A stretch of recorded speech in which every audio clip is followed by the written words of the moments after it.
Il-ħajja tal-Malti ħin moħli fit-traffiku, ikel għoli, tuħ tad-dawl, realtajiet li qed inħabtu wiċċhom magħhom ta' kuljum.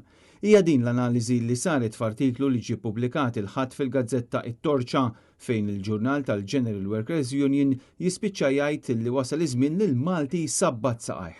F'din il-kitba jingħad li l-votanti waslu messaġġ importanti fl-elezzjonijiet ta' Ġunju li għadda fejn ingħatat l-ewwel tbeżbiża iżda qar minn hekk wara li issa għadda żmien minn din il-votazzjoni il-Malti ma rax bidla u donnu millum għall-għada kollox intesa'.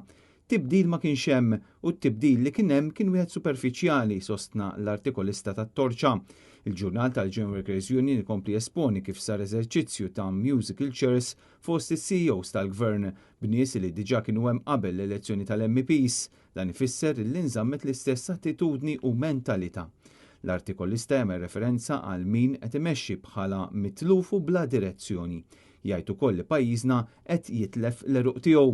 Interessanti l-fatt li dan ma kienx l-uniku artiklu fil-Gazzetta tal-General Workers Union illi fetaħ il-kanuni fuq il-Gvern, tant illi anke l-eks-editur tal-Orizzont Alfred Girxi kiteb illi n-nies qed isibu biss widnejn torox.